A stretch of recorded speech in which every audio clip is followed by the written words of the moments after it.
Ce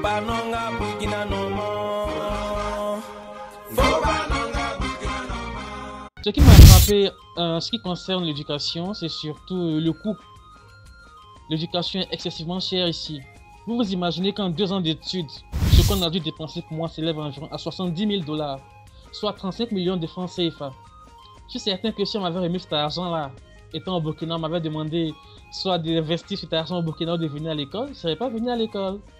C'est quelque chose que je ne pourrais pas avoir durant toute ma carrière au Burkina Faso. Et voilà qu'en 2 ans d'études, on dépense pour moi 70 millions de dollars, 70 000 $, disons. C'est beaucoup. Et si vous devez compter sur vos parents qui sont au Burkina Faso, on connaît les salaires du Burkina Faso, si vous devez compter sur vos parents pour qu'ils vous assurent les frais de scolarité ici et en même temps le loyer, c'est pas donné à tout le monde. Franchement, c'est pas donné à tout le monde. C'est vraiment difficile. En fait, ce qui m'a beaucoup marqué ici, c'est déjà même la manière dont tu dois, comment on appelle ça, et décider de choisir les cours que tu dois prendre. Tu vois, ici, c'est pas comme au Burkina, quand par exemple tu fais anglais 1, tous les étudiants en anglais 1, ils doivent prendre les mêmes cours. Mais ici, c'est un peu différent. C'est vrai qu'il y a des cours qu'on appelle des core courses, ce qui est important. Mais bon, pour ton domaine d'études.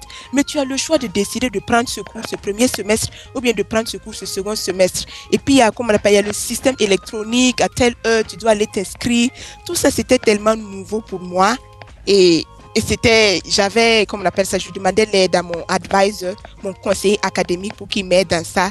Et aussi, une chose qui m'a marqué, c'est les documents qu'on doit lire, la manière dont les enseignants, les professeurs donnaient les cours. En fait, c'était plus comme une discussion.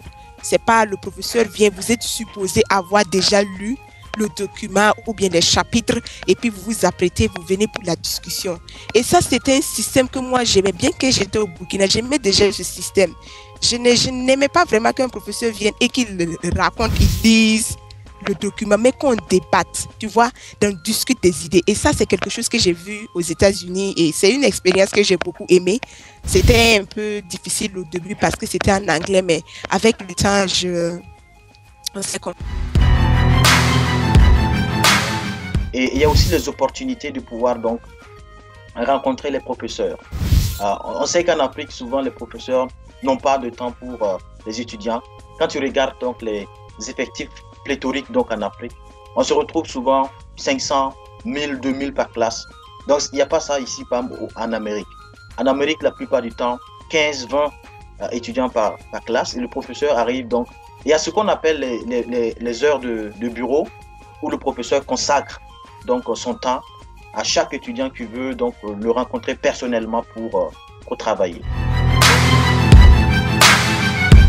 Il y a beaucoup de ressources qui sont disponibles aux étudiants et c'est à l'étudiant maintenant de savoir comment utiliser ces ressources à sa faveur.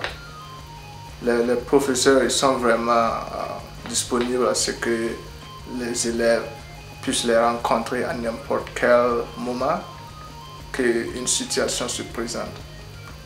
Tu peux aller dans leur bureau ou bien tu les envoies un email pour leur dire bon, écoutez, monsieur le professeur, j'ai besoin de vous voir à un tel jour ou bien bon, un tel rendez-vous parce que j'ai des problèmes à ce niveau, à ce niveau.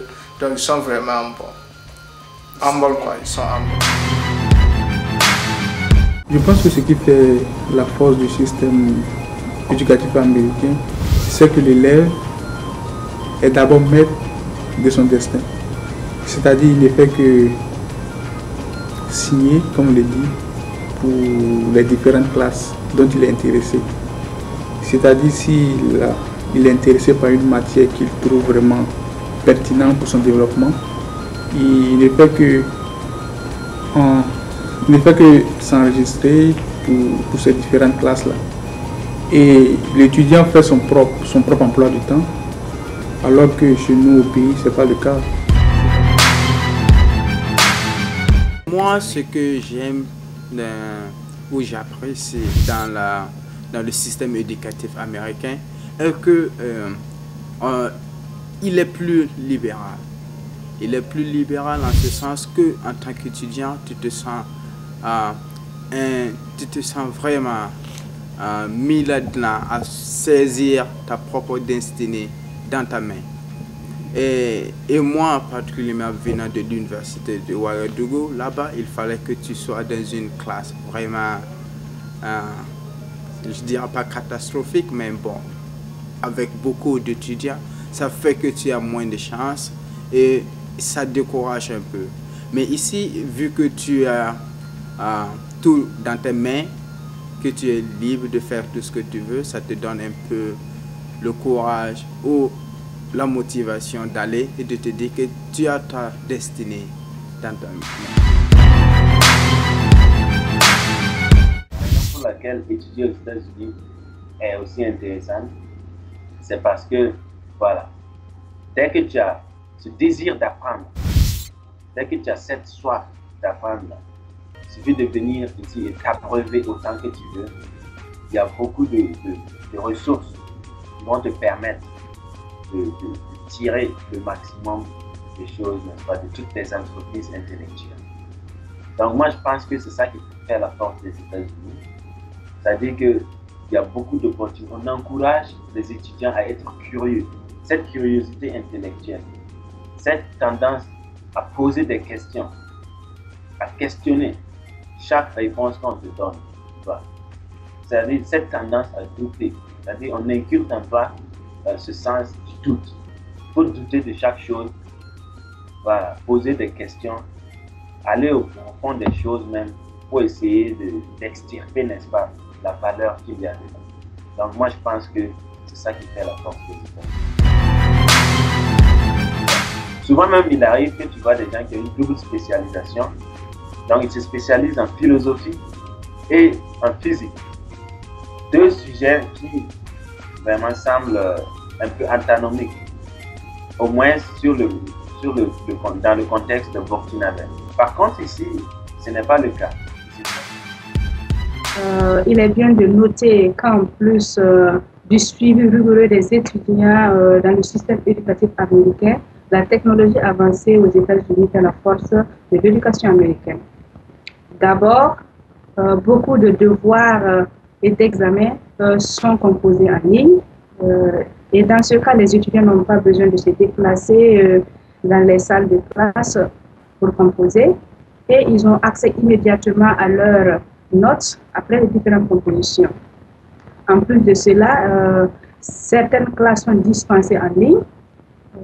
Cela permet de réduire les distances et les déplacements. Les étudiants ont accès à leurs cours, aux devoirs et à leurs notes en ligne.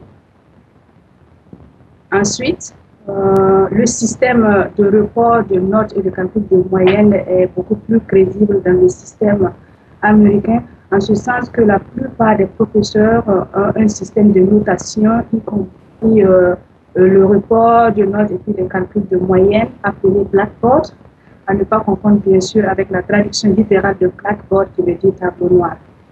En fait, ce système permet aux professeurs de reporter les notes et puis de calculer les moyennes d'une part, et d'autre part, les étudiants ont accès à leurs notes, à leurs moyennes ainsi qu'à leur évolution.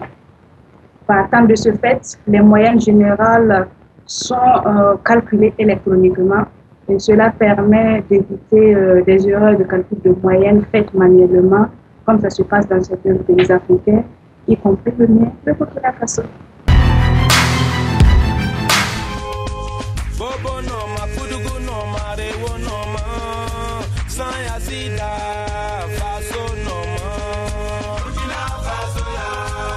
I like it.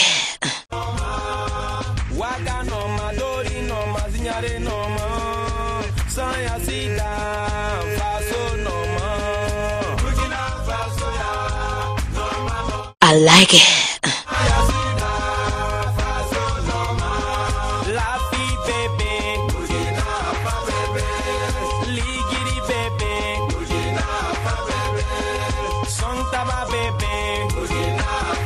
I like it.